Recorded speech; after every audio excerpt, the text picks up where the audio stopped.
नमस्कार, कान्तिपुर समाचारमा स्वागत छ। सुरु गरौँ अहिलेका मुख्य समाचारबाट। कोरोना विरुद्धको लडाईँमा एकजुट हुने दलहरूको प्रतिबद्धता। महामारीमा मनपरी गरेर सरकारले राजनीतिक र नैतिक हैसियत गुमाएको प्रतिपक्षीको आरोप। नेपालगञ्जमा फेरि एकजनामा कोरोना भाइरसको संक्रमण। पीसीआर प्रविधिबाट परीक्षणका लागि प्रभावित क्षेत्रमा पठाइयो 10,000 किट। भारतले नेपाली भूमि लिपुलेखबाट चीनको तिब्बत जाने सडक मार्ग खोल्यो। रक्षा मन्त्री राजनाथ सिंहले भिडियो कन्फरेन्स मार्फत गरे उद्घाटन। खाडी मुलुकको मुख्य आय स्रोत कच्चा तेलको मूल्यमा उच्च गिरावटपछि रोजगारी गुमाउँदै नेपाली श्रमिक। रेमिट्यान्स 1.5 खर्बले घट्ने आकलन। र संक्रमण नियन्त्रणमा नआउँदै लकडाउन खोल्नु प्रत्युत्पादक हुने विश्व स्वास्थ्य संगठनको चेतावनी। महामारीपछि घृणाको सुनामी फैलिएकोमा राष्ट्रसङ्घको चिन्ता।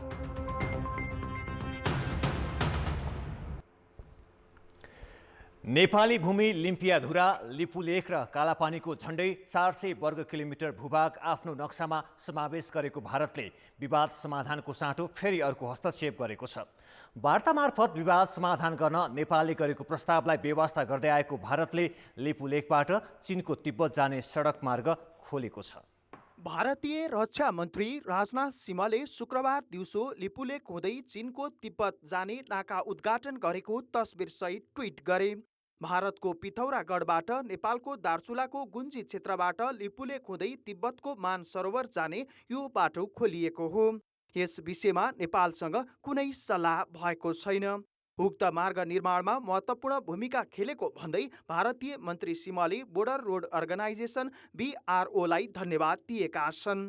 भारतले नेपाली भूभाग हुँदै सडक निर्माणका लागि BRO खडा गरेको थियो। लिपुलेख नेपालको त्यही भूमि हो जसलाई भारतले कार्तिक 16 गते आफ्नो नक्सामा समावेश गरेको थियो। भारतले एकपक्षीय रूपमा लिपुलेख हुँदै तिब्बतमा रहेको धार्मिक स्थल मानसरोवर जाने सडक मार्ग खोलेको विषयमा संसदमा पनि आवाज उठेको छ। भारतका रक्षा मन्त्रीले कालापानी र लिपुलेखबाट उता मानसरोवरसम्म जाने यात्रा मार्ग चाहिँ उहाँले चाहिँ घोषणा गर्नुभयो, उद्घाटन गर्नुभयो भन्ने कुरा आएको छ। जब त्यो क्षेत्र विभाजित छ भने दुई पक्षहरूमा एउटा सहमति नगरिकन एक पक्षहरूमा त्यो मार्ग खोलिदिँदाखेरि स्वतः नै त्यसले चाहिँ फेरि अर्को प्रकारको तनाव यहाँ सिर्जना गर्छ। यस्ता कुराहरूमा पनि हामीले राष्ट्रिय सहमति बनाएर एउटै आवाज बोल्ने र सरकारले सबैको विश्वास लिएर जाने गर्न सक्यो भने आगामी दिन यो सङ्कटलाई अवसरमा बदल्न सक्छौँ। भारतले आफ्नो राजनीतिक नक्सामा लिम्फियाधुरा, लिपुलेख र कालापानीलाई राखेपछि सरकारले यस विषयमा परराष्ट्र सचिव स्तरमा वार्ता गर्न प्रस्ताव गरेको थियो। तर भारतले वार्ताका लागि अरुचि मात्र देखाएन, नेपाली भूभागमा थप निर्माण कार्य नै अगाडि बढायो। भारतले गरेका यी कार्य सीमा सम्बन्धी अन्तर्राष्ट्रिय नियम र मान्यताकै विरुद्धमा रहेको नेपाल सरकारकै पूर्व अधिकारी बताउँछन्। क्लेम एन्ड काउन्टर क्लेमको सिचुएसन रहेको ठाउँमा इन्टरनेसनल बाउन्ड्री प्रिन्सिपलले यस्तो गर्नु मिल्दैन। जबसम्म यसको सोल्युसन आउँदैन तबसम्म त्यो स्ट्याटस कोमा रहन्छ। तर यो किन चाहिँ नि यसरी गरिराखेको, त्यो पनि अहिले यो लकडाउनको पिरियडमा सबै राज्य संयन्त्र महामारी नियन्त्रणतिर लागिरहेको अवस्थामा यसरी यो नगर्नुपर्ने हो। महाकालीको उद्गम स्थल लिम्फियाधुरालाई नेपालले पश्चिमोत्तर क्षेत्रको अन्तिम सीमा बिन्दु मान्दै आएको छ। तर भारतले भने त्यसभन्दा निकै ओर लिपुलेख र कालापानी क्षेत्रलाई समेत अतिक्रमण गरी आफ्नो सुरक्षा फौज राखेको छ। भारतीय अतिक्रमण हटाउन र लिम्फियाधुरासम्मकै भूभाग समेटेर नक्सा जारी गर्न संसदीय समितिहरूले यसअघि नै निर्देशन दिइसकेका छन्। यसअघि 2072 सालमा नेपालले भूकम्पका कारण राष्ट्रिय विपद बेहोरिरहेका बेला नेपाललाई थाहा नै नदिई भारतीय प्रधानमन्त्री नरेन्द्र मोदी चीन भ्रमणमा जाँदा लिपुलेख नाकालाई व्यावसायिक रूपमा प्रयोग गर्ने सम्झौता गरेका थिए। यतिखेर भारतले नेपाली भूमिमा चीन जाने बाटो बनाउँदा र औपचारिक कार्यक्रम नै गरी उद्घाटन गर्दाका हरेक घटनाक्रममा चीन समेत मौन बस्नु थप आश्चर्यजनक छ। कान्तिपुर समाचारका लागि बाबुराम तिमिलसिना, काठमाडौँ। यसैबीच प्रमुख प्रतिपक्ष नेपाली काङ्ग्रेसले नेपाली भूमि लिपुलेखलाई भारतले तिब्बत जोड्ने सडक बनाउनको लागि प्रयोग गरेको विषयमा सरकारको धारणा मागेको छ। काङ्ग्रेस प्रवक्ता विश्वप्रकाश शर्माले लिपुलेख नेपालको भएको विषयमा पार्टी प्रष्ट रहेको भन्दै भारतले लिपुलेख हुँदै सडक उद्घाटन गरेको विषयमा सरकारले आफ्नो धारणा सार्वजनिक गर्नुपर्ने बताएका छन्। उनले आज ट्विटर मार्फत सीमा विवाद उच्चस्तरीय कूटनीतिक पहल मार्फत दीर्घकालीन रूपमा समाधान गर्न सरकारको ध्यान आकर्षण गराएका छन्। नेपाल सरकारले भने यस विषयमा औपचारिक धारणा सार्वजनिक गरेको छैन। परराष्ट्र मन्त्री प्रदीप गेवालीले भारत स्थित नेपाली दूतावासबाट विस्तृत विवरण मगाइसकेको र प्राप्त भएपछि औपचारिक प्रतिक्रिया दिने कान्तिपुर समाचारलाई बताए। संसदमा प्रतिनिधित्व गर्ने सबै राजनैतिक दलले एकजुट भएर कोरोना भाइरसको महामारीसँग जुझ्नु पर्नेमा जोड दिएका छन्। संघीय संसदको आजदेखि सुरु भएको बजेट अधिवेशन अन्तर्गत प्रतिनिधि सभा बैठकमा नेताहरूले संक्रमण रोकथाम, राहत, विचलीमा परेका नागरिकको उद्धार र आर्थिक समस्या समाधानमा ध्यान दिनुपर्ने बताए। तर यस्तो सङ्कटका बेला पनि राजनैतिक रूपमा मनपरी गरेको र नैतिक हैसियत गुमाएको भन्दै विपक्षी दलका नेताहरूले सरकारको चर्को आलोचना गरे। संसदमा विपक्षी दलका नेता समेत रहेका कङ्ग्रेस सभापति देउवाले अध्यादेश, स्वास्थ्य सामग्री खरिदमा भएका भ्रष्टाचार र विदेशमा अलपत्र नेपालीको प्रसङ्ग उठाउँदै सरकारले नैतिक आधार गुमाइसकेको आरोप लगाए। विश्वव्यापी रूपमै मानव जातिका समक्ष कोरोना रूपको ठुलो चुनौती देखा परेको छ। नेपाल पनि यस महामारीको अत्यन्त ज्यादा जोखिममा रहेको छ। सर्वत्र त्रासको व्यवस्था विद्यमान छ। यस्तो विषम परिस्थितिमा सरकारले कोभिड-19 को नियन्त्रण र निर्मूल गर्न विवेक समेत तरिकाले जिम्मेदार भई कार्य गर्नुमा सरकार यसमा पूर्ण रूपले असफल भएको छ। विपक्षी दलका सांसदहरूले सरकार जनताको सरोकार भन्दा पनि पार्टी फुटाउने अध्यादेश ल्याउन, भ्रष्टाचारीलाई जोगाउन र सांसद अपहरणमा संलग्न भएको समेत दावी गरे। र तपाईँले अनावश्यक ढङ्गले यस्ता प्रकारका गतिमा संलग्न हुँदा तपाईँले आफैमाथि पनि अन्याय भएको छ। तपाईँ रोगले जीर्ण भएको शरीरलाई तपाईँले चाहिँ आराम दिनुपर्छ र यो लोकतन्त्रलाई बचाएर तपाईँ आफ्नै एउटा छविलाई पनि बचाएर अगाडि बढ्नको निम्ति तपाईँले राजीनामा दिनु नै उपयुक्त हुन्छ। त्यो नै एउटा उचित निकास हुन्छ र त्यसले नै समाजलाई, देशलाई अगाडि बढाउन सक्छ र तपाईँको उचाइ पनि कायम रहन्छ। सरकारको कानमा पुगोस्, जनता जोगाइदेऊ, जनता बचाइदेऊ, यो महामारीबाट जनतालाई राहत देऊ। त्यो गरिब निमुख जो रोजगारी गरेपछि खान पाउने हो, त्यसले खान पाए कि पाएन उसको बालबच्चा, ध्यान गयो? आदेश फरमान जारी हुन्छ, त्यो काम भयो कि भएन? गाउँमा हिमाल पहाड तराई मधेसमा काम भयो भएन? भयो त अनुगमन, भयो सोधखोज। तर सत्तारूढ नेकपाका सांसद सुभाष नेमाङले भने उच्च सावधानीकै कारण कोरोना संक्रमण फैलिन नपाएको भन्दै सरकारको बचाउ गरेका थिए। समयमा लकडाउन लगाउनुको कारण सरकारले अविलम्ब कदम चाल्नुको परिणाम कोरोनालाई हामीले यो अवस्थामा योभन्दा अगाडि बढ्न दिएनौँ। धेरै हदसम्म लकडाउनलाई हामीले प्रभावकारी ढङ्गले सदुपयोग गर्यौँ र कोरोना जस्तो भयावह विश्वव्यापी रूपमा देखिएको छ, नेपालको सन्दर्भमा यसलाई हामीले विस्तारित हुन दिएनौँ। संसद बैठकमा अन्य दलका सांसदहरूले पनि संक्रमण विरुद्धको परीक्षण बढाउनु पर्ने, विदेशमा रहेका नागरिकको उद्धार गर्नुपर्ने भन्दै विधि र पद्धति अनुसार काम गर्न सरकारलाई सचेत गराएका थिए। सभामुख अग्नि सापकोटाले विषम परिस्थितिमा सुरु भएको संसद अधिवेशनमा अत्यन्त जरुरी महत्त्वका बाहेक अन्य विधेयक पेश नहुने बताएका छन्। संघीय संसदको बजेट अधिवेशनको तयारीबारे जानकारी गराउँदै सभामुख सापकोटाले सरकारका नीति, कार्यक्रम तथा बजेट नै अहिले मुख्य प्राथमिकता हुने बताए। लामो छलफलमा जान अप्ठ्यारो हुन सक्ने भएकाले सांसदहरूले पनि अत्यन्त जरुरी कुरा मात्रै राख्ने गरी संसद चलाउन लागि सभामुखको भनाइ छ। मुख्यतः अब नीति तथा कार्यक्रम र बजेट नै प्रस्तुत हुन्छ, त्यो चाहिँ अहिलेको यो 6औं अधिवेशनको मुख्य कार्यभार त्यो हो। त्यसदेखि बाहेक अरू कुराहरू अब अहिले चाहिँ हामीले बैठकलाई चाहिँ सबभन्दा व्यवस्थित कसरी गर्न सकिन्छ भन्ने कुरामा हैन, स्वास्थ्य सम्बन्धी उपायहरूको चाहिँ खोजी गर्ने कुरामा बढी ध्यान केन्द्रित गऱ्यौँ। परामर्श समितिको बैठक हामी आवश्यक परे हरेक बैठकका चाहिँ अगाडि बस्छौँ र त्यसमा छलफल गरेर अब जरुरी कुरा केही छ भने अब विधेयक पनि प्रस्तुत हुन सक्छन्, अरू कुराहरू पनि प्रस्तुत हुन सक्छन्। जेठ 15मा बजेट ल्याउनै पर्ने संवैधानिक व्यवस्थाका कारण कोरोना भाइरस संक्रमणको जोखिम र जारी लकडाउनका बीच उच्च सतर्कता अपनाउँदै संसद बैठक बोलाइएको हो। सरकारले वैशाख 28 गतेको बैठकमा बजेटका सिद्धान्त र प्राथमिकता पेश गरी जेठ 2 गते आगामी आर्थिक वर्षको नीति तथा कार्यक्रम प्रस्तुत गर्ने तयारी गरेको छ। नेपालगञ्जमा थप एकजनामा कोरोना संक्रमण देखिएको छ। भेरी अस्पतालमा परीक्षण गर्दा नेपालगञ्जको जोलाहान पूर्वका 16 वर्षीय किशोरमा संक्रमण पुष्टि भएको हो। यो सँगै नेपालगञ्जमा मात्रै संक्रमितको संख्या 24 पुगेको छ। यसअघि पुष्टि भएका संक्रमितको सम्पर्कमा आएका 136 जनाको नमुना परीक्षण गर्दा उनमा संक्रमण देखिएको हो। ती किशोरलाई पहिलेका संक्रमितबाट सरेको अनुमान गरिए पनि उनको यात्रा विवरण अध्ययनपछि मात्र निष्कर्षमा पुग्न सकिने स्वास्थ्य कार्यालयले जनाएको छ। अब बाँकीमा शङ्कास्पद 48 जनाको परीक्षण नतिजा आउन बाँकी छ। आज 1 जना थपिएपछि देशभर संक्रमितको संख्या 102 पुगेको छ। तीमध्ये 74 पुरुष र 28 महिला रहेका छन्।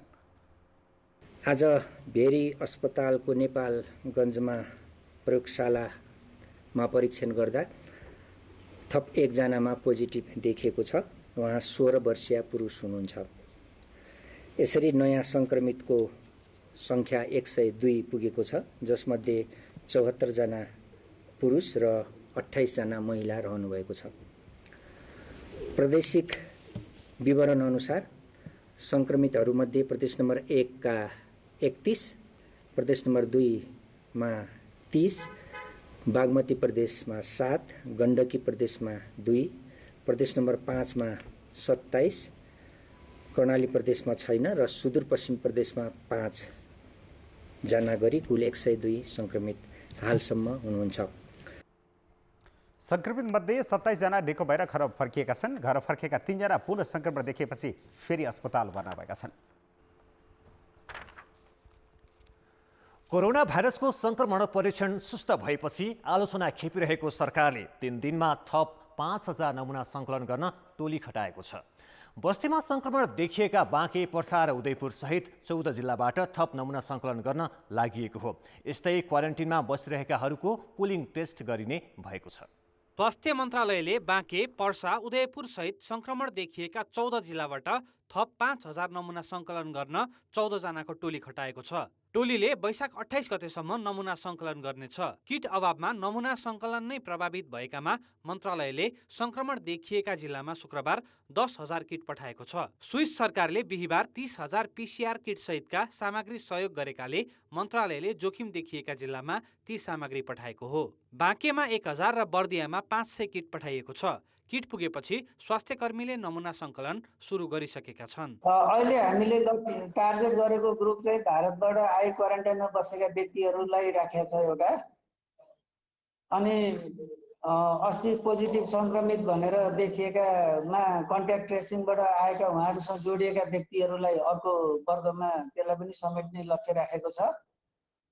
र हाई रिस्क जोन जुन ठाउँमा जस्तो अघि भनियो बाँके, पर्सा, उदयपुर जहाँ बढी संक्रमित भेटिएको छ त्यस्तो एरियाहरूलाई चाहिँ पनि यो अहिलेको उसमा राखेर हामीले यहाँ परिचालन गरेका छौँ। अहिलेसम्म PCR प्रविधिबाट 15,492 नमुना परीक्षण गरिएको छ, जबकि संक्रमणको आशंकामा 15,624 जना क्वारेन्टिनमा छन्। परीक्षण निकै सुस्त हुँदा आलोचना बढेपछि अब संक्रमितसँग सम्पर्क भएकाहरूको मात्र होइन, क्वारेन्टिनमा बसेकाहरूको पनि PCR प्रविधिबाट नमुना परीक्षण गरिने भएको छ। उनीहरूको पुल टेस्ट गरिने मन्त्रालयले जनाएको छ। यो विधि अन्तर्गत एकै पटकमा 10 जनाको नमुना परीक्षण हुनेछ। 10 जनाको नमुना एउटै भाँडोमा हालेर परीक्षण गर्दा संक्रमण देखिए 10 जनाको एक गरी पुनः परीक्षण गरिनेछ।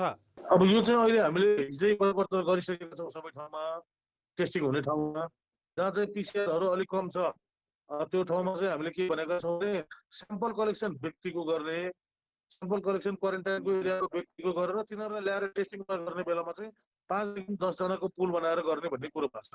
त्यसो गर्दाखेरि चाहिँ PCR चाहिँ अलिक कम लाग्छ, तर भिडियो हामीलाई उद्देश्य हुन्छ। सबै व्यक्तिको तान्ने, जाँच गर्दाखेरि चाहिँ 5 जना वा 10 जनाको ग्रुप बनाएर जाँच गर्ने। कुनै ग्रुपमा पोजिटिभ देखियो भने तिनीहरूको फेरि इन्डिभिजुअलमा जाने भन्ने कुरा चाहिँ सरकारले त्यसलाई मान्यता दिएको छ। संक्रमण एकपछि अर्को जिल्लामा देखिएकाले उपलब्ध स्वास्थ्य सामग्रीको अधिकतम प्रयोग गर्न ढिलाइ गर्नुहुन्न। कान्तिपुर समाचारका लागि कृपाल गौतम, काठमाडौँ। समाचारमा पुनः स्वागत छ। कोरोना भाइरस संक्रमितको प्रत्यक्ष सम्पर्कमा आएको एक सातापछि चिकित्सकसँगै अन्य स्वास्थ्यकर्मी कम्तीमा 14 दिन आइसोलेसनमा बस्नुपर्ने व्यवस्था छ। तर बाँकीको नेपालगञ्जमा कोरोना भाइरस संक्रमण पुष्टि भएका मानिसको सम्पर्कमा रहेका स्वास्थ्यकर्मी, संक्रमितको कन्ट्याक्ट ट्रेसिङमा आएका व्यक्ति र अन्य मानिसको स्वाप सङ्कलनमा खटिएकाले स्वास्थ्यकर्मीबाटै समुदायमा संक्रमण फैलिने हो कि भन्ने खतरा बढेको छ। कोरोना भाइरसको संक्रमण पुष्टि भएपछि बाँकेको खजुरामा रहेको कोरोना विशेष अस्पतालको आइसोलेसनमा राखिएका 23 जना संक्रमितको पुनः नमुना परीक्षण गर्न बिहिबार दिउँसो स्वाब सङ्कलन गरेका स्वास्थ्यकर्मीले त्यसै दिन नेपालगञ्जको गुरुद्वारा अघिको यो नमुना सङ्कलन केन्द्रमा आएर अन्य मानिसको स्वाब सङ्कलन गरे। त्यसै दिन कोरोना भाइरस प्रभावितको प्रत्यक्ष सम्पर्कमा पुगेको स्वास्थ्यकर्मीको त्यही टोलीले 2 देखि 3 घण्टाको अन्तरमा अन्य 50 जना भन्दा बढी मानिसको स्वाब सङ्कलन गरे। जबकि विश्व स्वास्थ्य सङ्गठनको प्रावधानमा संक्रमितको सम्पर्कमा पुगेपछिको 1 हप्ता पश्चात 14 दिन आइसोलेसनमा बस्नुपर्ने प्रावधान छ। यो पछिल्लो उदाहरण मात्रै हो। जनशक्ति अभावको कारण देखाउँदै संक्रमणको उच्च जोखिम रहेको क्षेत्रमा लगातार आरडिटी र पिसिआर परीक्षणका लागि दैनिक 3 देखि 4 स्थानबाट 150 मानिसको स्वाब सङ्कलन गर्दै आएका छन्। संक्रमितको सम्पर्कपछि आइसोलेसनमा बस्नुपर्ने ती स्वास्थ्यकर्मी नै भाइरसको संक्रमण फैलिएकै क्षेत्रमा काममा खटिएका छन्। अहिले आएर हेर्दाखेरि चाहिँ जम्मा 4 जनाको टिम मात्रै बेसरी खटिएको जस्तो देखिन्छ। अरू ठाउँमा फटाफट मात्रै काम भएको छ। यहाँ काम गाह्रो भए पनि अरू टिम खडा गरेर यस्ता हामी जस्ता अरू 2-4वटा टिमहरू खडा गरेर सकेसम्म धेरै कलेक्सन गर्ने, चाँडै रिजल्ट निकाल्ने र त्यो रिजल्ट आइसके पछाडि चाँडै आइसोलेट गर्ने काम चाहिँ गरिनुपर्छ। यो त हामी लगायत अरू 2-4वटा वैकल्पिक टिमहरू खडा गरेर यो टेस्टलाई र स्क्रिनिङलाई छिटो तरिकाले गरेर यो सङ्क्रमण फैलिनबाट बचाउन महत्त्वपूर्ण योगदान सम्झिन्छु मैले। अब यो सिसिएमसी छ बाँकेमा, त्यसले के गरिरहेछ, कसो गरिरहेछ, सायद हामीलाई लाग्छ त्यसले वैकल्पिक टिम खडा गरेर एकदम यो कोरोनालाई छिटोभन्दा छिटो खाने गरेर निर्मलीकरणतर्फ लाग्छ कि जस्तो मलाई मेरो आशा छ। नेपालगञ्जमा पहिलो व्यक्तिमा संक्रमण देखिएको 1 साताभन्दा बढी भएको छ। स्वास्थ्यकर्मीको टोलीले पहिलो संक्रमितसँगको सम्पर्कमा आएका 300 भन्दा बढी मानिसको स्वाब सङ्कलन गरिसकेका छन्। बाँकेको नेपालगञ्ज उपमहानगरपालिकामा यति धेरै केसहरू भेटिसकेको अवस्थामा पनि सरकारले धेरै एक्टिभनेस हिसाबले चाहिँ अगाडि बढ्न सकेको पाइएको छैन। यो एकदमै लाजमर्दो कुरा हो। त्यो भएर म के भन्न चाहन्छु भने अहिले पनि जम्मा मैले मेन पावर हेरेँ, हाम्रो ल्याबका साथीहरू जम्मा 4 जनाले सबै ठाउँमा भ्याएर आउनु भएको छ। अहिले भर्खरै उहाँहरूसँग कुरा हुँदाखेरि यो चाहिँ हाम्रो सुशील कोइराला क्यान्सर अस्पतालमा जहाँ चाहिँ पोजिटिभ केसहरू राखिएको छ त्यहाँ गएर पनि चेक गरेर आयौँ हजुर भन्नुभयो भनेपछि त हामी त रिस्कको घेरामा त झन् छौँ हामीहरू। प्रदेश नम्बर 5 का सामाजिक विकास मन्त्री सुदर्शन बरालले ल्याबमा जनशक्ति थप गर्ने विषयमा तुरुन्तै निर्णय गर्ने आश्वासन बाहेक अझै जनशक्तिको व्यवस्था गरेका छैनन्। मानिसको जीवन रक्षाका लागि खटिएका स्वास्थ्यकर्मीबाट संक्रमण फैलिन नदिन र स्वास्थ्यकर्मीकै सुरक्षा गर्न संक्रमितको सम्पर्कमा आएपछि ती स्वास्थ्यकर्मीलाई आइसोलेसनमा राख्ने व्यवस्था मिलाउनु पर्ने आवश्यकता देखिएको छ। कान्तिपुर समाचारका लागि सविता जेसी, नेपालगञ्ज, बाँके। वीरगञ्जमा अहिलेसम्म पहिचान भएका संक्रमित एउटै पकेट क्षेत्रमा बसोबास गर्ने एउटै समुदायको रहेको पाइएको छ। संक्रमित प्राय एउटै समुदायका भएकाले उनीहरूबीच कुनै न कुनै रूपमा आपसी सम्पर्क भएको पाइएको छ।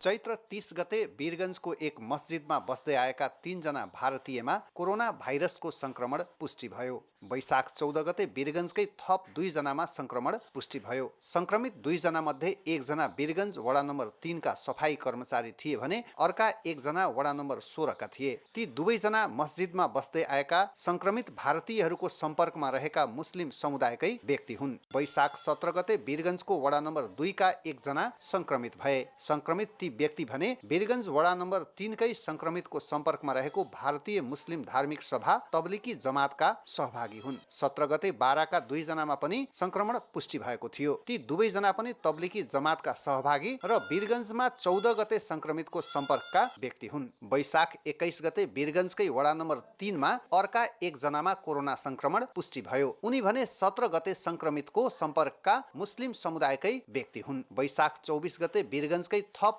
17 जनामा संक्रमण पुष्टि भयो। ती 17 जना नै वैशाख 21 गते संक्रमित वडा नम्बर 3 का परिवारका सदस्य हुन्। वीरगञ्जमा अहिलेसम्म संक्रमण पुष्टि भएका 3 जना भारतीय सहितका 24 जना र 12 का 2 जनाको बीचमा कुनै न कुनै रूपमा आपसी सम्बन्ध देखिएको पर्साका सहायक प्रमुख जिल्ला अधिकारी ललित कुमार बस्नेत बताउँछन्। सुरुमा चाहिँ चैत्र 30 गते 3 जना भारतीय नागरिकहरूमा संक्रमण भएको पुष्टि भयो र त्यसभन्दा पछि जति संक्रमितहरू देखिएका छन् उहाँसँग काहीँ न काहीँ चाहिँ लिङ्क भएको देखिन्छ। जस्तो त्यसको लगत्तै 17 गते 1 जना व्यक्ति पर्साको र 2 जना 12 को व्यक्तिहरूमा देखियो संक्रमण।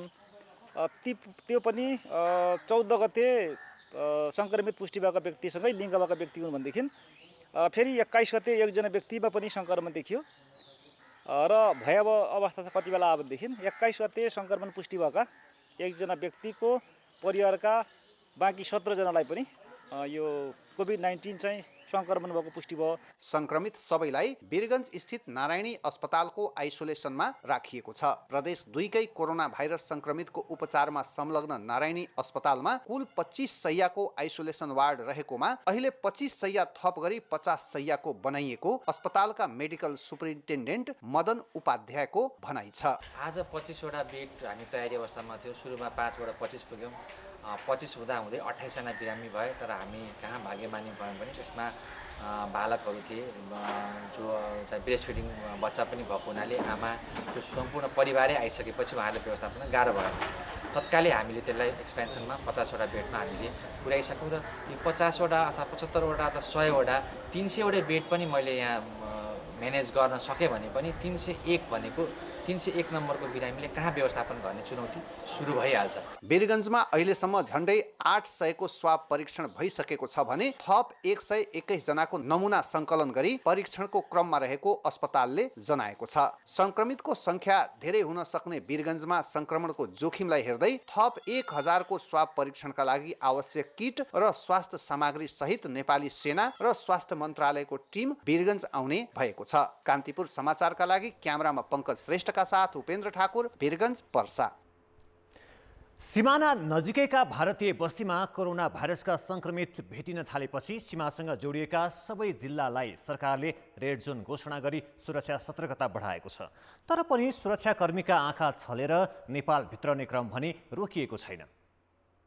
भारतीय सीमासँग जोडिएका जिल्लामा संक्रमितको संख्या बढ्दै गएपछि नेपालमा पनि कोरोना भाइरसको संक्रमण फैल्ने खतरालाई ख्याल गर्दै दुवै देशबीच रहेको खुला सीमामा सुरक्षा व्यवस्था कडा पारिएको छ। भारतीय सीमासँग जोडिएका जिल्लालाई सरकारले अति जोखिमपूर्ण सूचीमा राखेर ती जिल्लामा सुरक्षाकर्मीको निगरानी बढाएको हो।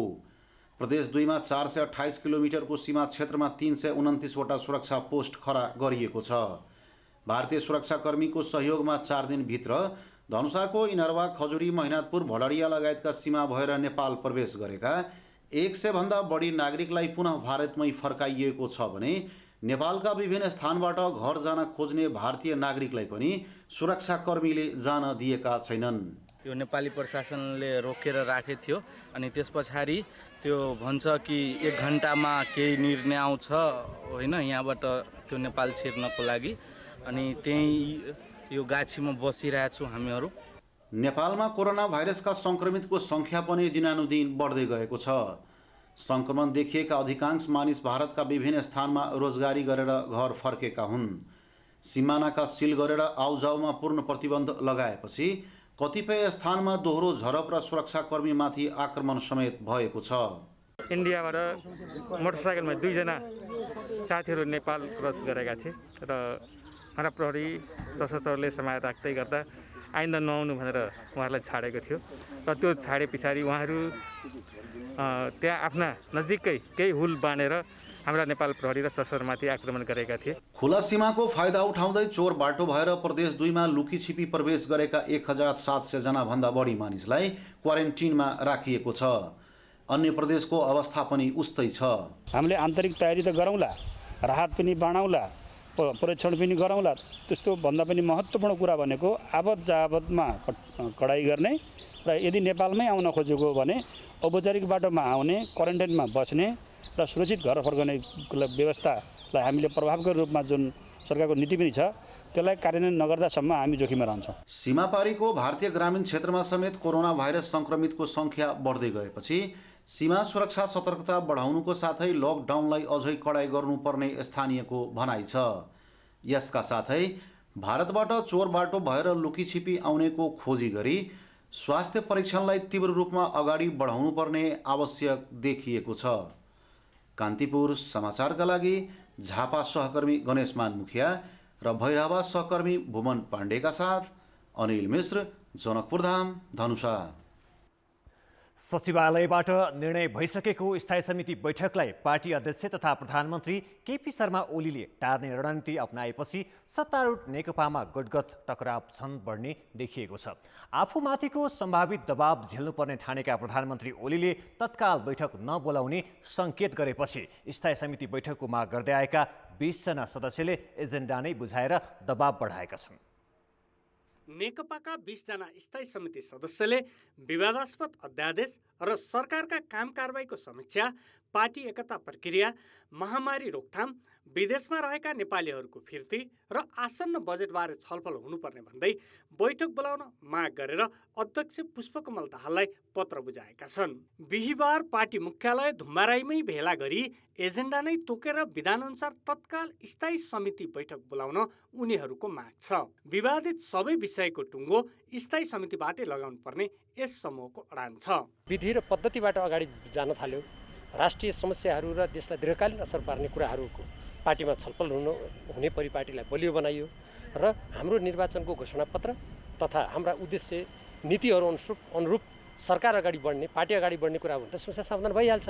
तर त्यसो नगरेर ठिक त्यसको विपरीत दिशातिर जाने, कानुनी शासनका मर्यादाहरूलाई मिचेर आफ्नै पार्टी विधान आफैले बनाएका मान्यताहरूलाई मिच्ने र निरङ्कुश प्रवृत्ति देखाउने हो भने पार्टीमा निसन्देह नै त्यस्ता गलत विचारको विरुद्ध आवाज उठ्छ र त्यस्ता विचारहरू, त्यस्ता गलत प्रवृत्तिहरू हटाउनको लागि थप पार्टीका जिम्मेवार व्यक्तिहरू र पार्टीप्रति कटिबद्ध यसका सदस्यहरूले आवाज उठाउँछन् र आवश्यक पर्यो भने अरू थप कामहरू पनि गर्छन्।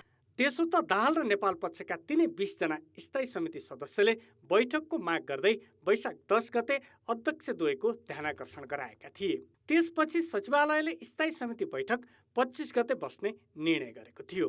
तर एजेन्डा तय गर्न बुधबार बसेको सचिवालय बैठकमा नेताहरूबीच कुरा नमिलेपछि अध्यक्ष ओलीले बैठक नै अनिश्चितकालका लागि स्थगित गरिदिएका छन्। एजेन्डा तय नहुँदा पर सार्नु परेको भनिएकोले असन्तुष्ट नेताहरूले एजेन्डा सहितको पत्र नेतृत्वलाई बुझाएका हुन्। पार्टी विधानमा दुवै अध्यक्षको सहमतिमा बैठक बोलाउने प्रावधान छ। त्यसैले ओलीले नचाहँदासम्म स्थायी समितिको बैठक बसिहाल्ने अवस्था कम छ। आजदेखि संसद सुरु हुँदैछ, बजेटको बेला छ, महामारीको यत्रो विकराल चाहिँ परिस्थिति छ। यस्तो अवस्थामा स्थायी कमिटीको बैठक बस्नु त यसै पनि आवश्यक छँदैछ। त्यसले माग गर्ने र नगर्ने भन्ने कुरा नै भएन र नेतृत्वले फेरि बैठक नराख्नुपर्ने कुनै कारण पनि छैन। त्यसकारणले अलिकता तयारी पुगेन भन्ने कुरालाई नै अविश्वासको नजरले हेरिहाल्नुपर्ने ठाउँमा हामी पुग्नु हुँदैन भन्ने मलाई लाग्दछ। त्यसैले छिटै अब बैठक आयोजना हुने नै छ। पार्टी अध्यक्ष कमरेडहरूले त्यसको तयारीका साथ प्रस्तुत हुनुहुनेछ। सचिवालयले तय गरेको विषयमा आधारित भएर नै हामी स्थायी कमिटीको बैठकमा जानेछौँ। त्यसैले हामीले यसलाई चाहिँ अन्यथा रूपमा लिइरहनुपर्छ भन्ने मलाई लाग्दैन। आफूमाथि नैतिक प्रश्न उठ्ने र बैठकमा अल्पमतमा पर्न सक्ने ठानेका अध्यक्ष ओली सकभर स्थायी समिति बैठक नै टार्ने र संसदबाट बजेट पारित गराउने रणनीतिमा छन्। तर दाहाल र नेपाल पक्ष भने ओलीमाथि दबाव बढाउँदै जाने प्रयासमा छ। यसले मिलेको भनिए पनि भित्रभित्रै नेकपाको विवाद बल्झिँदै गएको देखाउँछ। कान्तिपुर समाचारका लागि क्यामेरामा पशुपति बुढाथोकीका साथ दशरथ राई र दीपक आचार्य, काठमाडौँ।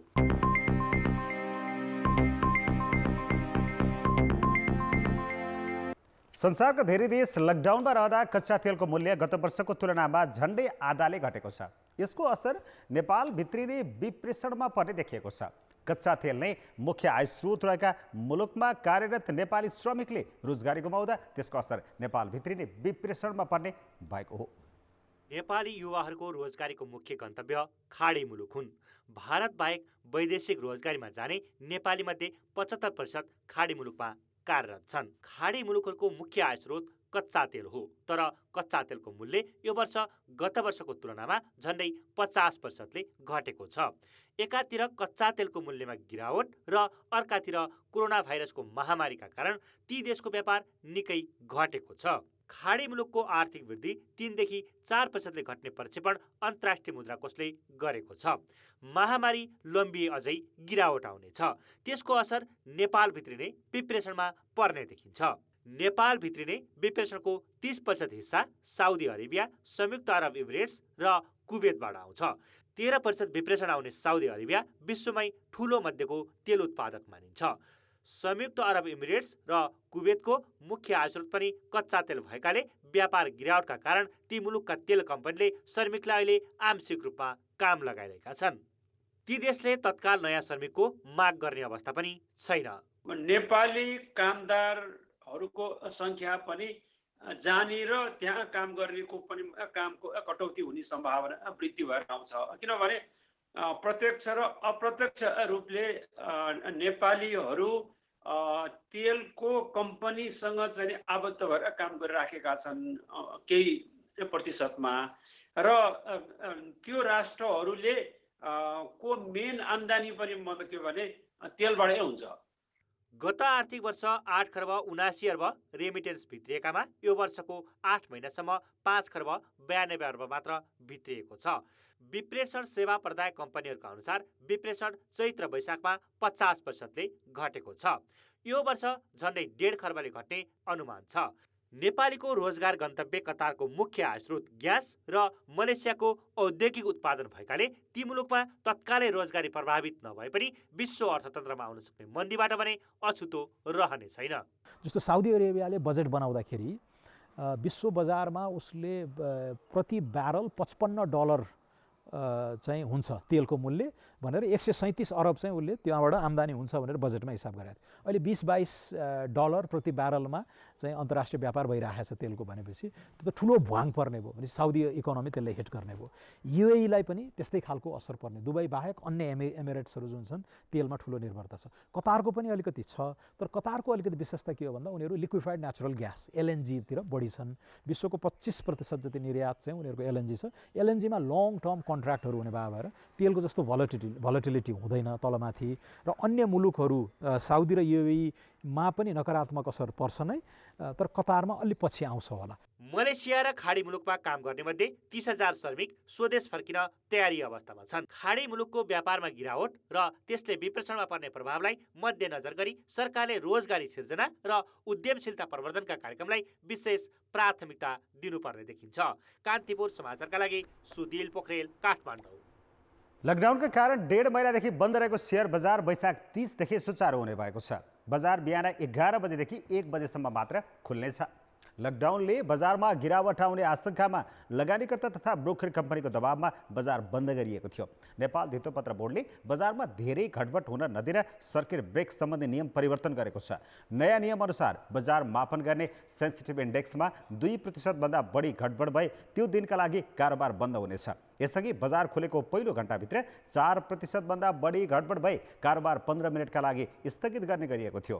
बोर्डले सेयर किनबेचको रकम भुक्तानीमा चेक नचाहिने व्यवस्थाका लागि मेरो सेयरमा असार मसान्तसम्म निःशुल्क खाता खोल्ने व्यवस्था गर्न पनि निर्देशन दिएको छ। ब्रेकपछि पुनः स्वागत छ। स्वदेश फर्काइदिन भन्दै धरना बसेका 45 जना चिनिया नागरिकलाई प्रहरीले नियन्त्रणमा लिएको छ। काठमाडौँमा विभिन्न व्यवसाय गरेर बसेका चिनियाहरूले आफ्नो खर्च सकिएको भन्दै स्वदेश फर्काइदिन आग्रह गर्दा दूतावासले व्यवस्था गरेको भन्दै धरना दिएका हुन्। सुरुमा आफ्नै दूतावास अगाडि पुगेका उनीहरूलाई तितर बितर पारिएको थियो, तर फेरि सिंहदरबार अगाडि पुगेर धरना दिएपछि प्रहरीले हस्तक्षेप गर्दा झडप भएको हो। सडक पेटीमा बसेर धरना दिएका उनीहरूले प्रहरीमाथि ढुङ्गा प्रहार गरेका थिए। ढुङ्गा लागेर डिएसपी हरि बस्नेत सहित 4 जना प्रहरी र 2 प्रदर्शनमा उत्रिएका चिनिया घाइते भएका छन्। चीन सरकारले बिहिबार 100 जनालाई स्वदेश फिर्ता गरे पनि आफ्नो व्यवस्था गरेको उनीहरूको गुनासो छ। सरकारले आजबाट लागू हुने गरी लकडाउनको स्वरूप परिवर्तन गरेपछि उपत्यका प्रवेश गर्ने नाकाहरू सुरक्षा सजगता अपनाएर जाँचमा कडाई गरेको छ। सरकारले उद्योग चलाउनको लागि अत्यावश्यक सवारी साधन चलाउन दिने निर्णय गरेसँगै सुरक्षा निकायले उपत्यका प्रवेश गर्ने नाकाहरूमा जाँचमा कडाई गरेको हो। गृह मन्त्रालयको टोलीले आजै पूर्वी क्षेत्र हुँदै भक्तपुर प्रवेश गर्ने नाकामा यात्रु आवागमन भए नभएको समेत अनुगमन गरेको छ। खाद्य र अन्य आवश्यक सामान ढुवानी गर्ने सवारीमा समेत यात्रु ओसार्ने क्रम बढेपछि सरकारले गाडीमा चालक र सहयोगी सहित जतिजना प्रवेश गर्छन् त्यति नै फर्किनुपर्ने नियम बनाएको छ। उपत्यकामा संक्रमणको जोखिम कम गर्न बाहिर जिल्लामा जारी भएको पासका आधारमा पनि गाडी आउन नदिने व्यवस्था गरिएको छ। उपत्यकाको पूर्वी नाका साँगा हुँदै भक्तपुरको जगातीमा पछिल्लो 24 घण्टामा 1700 भन्दा बढी सवारी साधन भित्रिएको प्रहरीको तथ्याङ्क छ। अब जनमतको अन्तिम परिणाम। जनमतमा हिजो हाम्रो प्रश्न थियो, विपद व्यवस्थापनका लागि गठन गरिएको प्राधिकरणलाई महामारीको बेला पनि किन सक्रिय नबनाइएको होला? ए, संरचना नै नयाँ भएकाले, बी, नेतृत्व कमजोर भएर, र सी, अन्य निकायले महत्त्व नदिएर। जनमतको अन्तिम परिणाम यस्तो छ, ए, संरचना नै नयाँ भएकालेमा 54%, बी, नेतृत्व कमजोर भएरमा 14%, र सी, अन्य निकायले महत्त्व नदिएरमा 32%। अब जनमतमा आजको प्रश्न। जनमत आजको प्रश्न छ, लकडाउनकै बीच शेयर बजार खुला गर्ने सरकारको निर्णय कस्तो लाग्यो? ए, उचित, बी, अनुचित, र सी, सरोकारी छ। जनमतको अन्तिम परिणाम भोलि बेलुकी 8 बजेको कान्तिपुर समाचारमा प्रसारण गर्नेछौँ। कृपया 34001मा SMS गरी आफ्नो मत व्यक्त गर्नुहोला। अहिले अस्पतालहरूमा हृदयघातका बिरामी स्वात्तै घटेका छन्। अरू बेला थेकी नसक्नु चाप हुने आकस्मिक कक्षीहरूमा फाटाफुट्टा मात्र हृदयघातका बिरामी पुग्छन्। लकडाउनका कारण मानिसहरू दैनिक कामको तनावबाट मुक्त भएको र टाढाका बिरामी आउन नपाएको कारण चाप कम भएको हुन सक्ने चिकित्सकको ठम्याइ छ। चैतमा लकडाउन हुनु अघिसम्म काठमाडौँको बाँसबारी स्थित शहीद गङ्गालाल राष्ट्रिय हृदय केन्द्रमा दैनिक सरदर 700 जना मुटु रोगका बिरामी आउँथे। तीमध्ये कम्तीमा 5 जना हृदयघातको समस्या लिएर आउने गर्थे। तर अहिले यहाँ बिरामीको चाप हत्तै घटेको छ। हृदयघातका बिरामी दिनमा मुस्किलले 2 देखि 3 जना आउँछन्। लकडाउन यताका 45 दिनमा जम्मा 110 जना मात्रै हृदयघातका बिरामी आएको अस्पतालको तथ्याङ्क छ। अस्पतालका अनुसार यति अवधिमा सामान्य अवस्थामा 250 जनामा हृदयघात हुने गरेको थियो। सार्वजनिक यातायात नचल्दा उपत्यका बाहिरबाट आउन नसक्नु, दैनिक कामको तनाव कम हुनु र हृदयघातको मुख्य कारक मध्येको एक प्रदूषणको कमीले अस्पतालमा मुटुका बिरामी घटेका हुन सक्ने चिकित्सकको भनाइ छ। लकडाउनभन्दा अगाडि हामी दैनिक ओपिडीबाट 600 देखि 700 जना बिरामीहरूलाई सेवा दिन्थ्यौँ र इमर्जेन्सीबाट चाहिँ 55 देखि 60 पर डेको हिसाबले सर्भिस दिन्थ्यौँ। लकडाउनको बिचमा चाहिँ यो नम्बर घटेर गयो। हामीले ओपिडी पनि बन्द गऱ्यौँ र आउने इमर्जेन्सीमा आउने बिरामी पनि 35-40 को हाराहारीमा भयो र अहिले यो चैतमा चाहिँ त्यो स्थिति थियो। वैशाखमा आइसकेपछि चाहिँ त्यो नम्बर फेरि बढाएको छ। इमर्जेन्सीमा आउने बिरामीहरू लगभग 40-45 को दिनमा दैनिक 40-45 का भएका छन् र 1 हप्ता जति अगाडिदेखि हामीले ओपिडी सुरु गऱ्यौँ। सुरुको अवस्थामा ओपिडीमा बिरामी कम थिए, तर अहिले चाहिँ त्यही 90-100 जना हाराहारीमा दिनमा आउनुहुन्छ ओपिडीमा। काठमाडौँकै अर्को ठुलो मुटु अस्पताल महाराजगञ्ज स्थित मनमोहन कार्डियो थोरासिक भास्कुलर तथा ट्रान्सप्लान्ट सेन्टरमा पनि लकडाउन अवधिमा हृदयघातका बिरामी घटेका छन्। अरू बेला दैनिक 6 जनासम्म हृदयघातको समस्या लिएर आउँथे भने लकडाउनका 45 दिनसम्म जम्मा 30 जना मात्रै आएको अस्पतालले जनाएको छ। चिकित्सकहरूका अनुसार नेपालमा मात्रै होइन, विश्वभर अहिले हृदयघातका बिरामी घटेका छन्।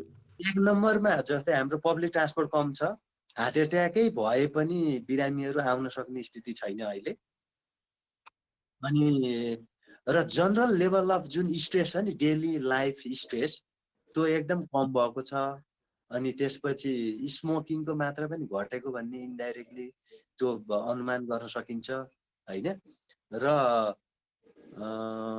अर्को भनेको मान्छेहरूले चाहिँ अब हस्पिटल आउन पनि डराएको स्थिति भएको हुनाले यो फल्सली लो जस्तो देखिन्छ। यो मुटु रोगको समयमै रोकथाम तथा नियन्त्रण गर्न नियमित जाँचका साथै व्यायाम गर्नुपर्छ। त्यसबाहेक धुलो धुवाँबाट जोगिनु, तनावमुक्त रहनु र सन्तुलित भोजन पनि आवश्यक पर्ने चिकित्सकहरू बताउँछन्। त्यसैले लकडाउनका बेला पनि मुटुलाई स्वस्थ र सक्रिय राख्न सामान्य व्यायाम सहित नियमित प्रक्रियामा ध्यान दिनु आवश्यक छ। कान्तिपुर समाचारका लागि क्यामेरामा श्याम श्रेष्ठका साथ अञ्जना लामिछाने र कृपाल गौतम, काठमाडौँ। कोरोना भाइरसको संक्रमण रोक्न घोषणा गरिएको लकडाउनले मानिसले विभिन्न खालका समस्या झेल्नु परे पनि प्राकृतिक रूपमा सुन्दर पोखराका वनस्पति र प्राणीले भने निकै राहत पाएका छन्। मानिस घरभित्रै बसेपछि अहिले सडक, बजार र बस्तीमा हुने धुवाँ, धुलो, होहल्ला शून्य प्राय भएकाले पोखराको वातावरण नै सुन्दर र शान्त बनेको छ। यस्तो बेला प्राकृतिक सुन्दरताले धनी पर्यटकीय नगरीको रूप रङ्ग कस्तो देखिएको छ त? पोखरा सहर यति बेला धुवाँ धुलो मुक्त छ। न त धुवाँको मुस्लो उडाउँदै कुद्ने थुत्रा ट्रक देखिन्छन्, न त हावाहुरी चल्दा धुलो नै उड्छ। हिमालको काखमा रहेको सहर सौम्य छ। पहिले बजारबाट हेर्दा धमिला देखिने नजिकैका डाँडाकाँडा अहिले खुलस्त छर्लङ्ग देखिन्छन्। ती डाँडाबाट पोखरा सहरलाई निहाल्दा पुरै सफा देखिन्छ। सहर मात्रै सुन्दर बनेको छैन, उद्योग, कलकारखाना र सवारीको हल्लाले त्रसित बन्ने गरेका चराचुरुङ्गी पनि लकडाउनमा घर आँगनमै चिरबिराएको भेटिन्छन्। मानवीय हस्तक्षेप र गतिविधिले खलबलाएको वातावरणीय सन्तुलन अहिले सुधार हुँदै आएको छ।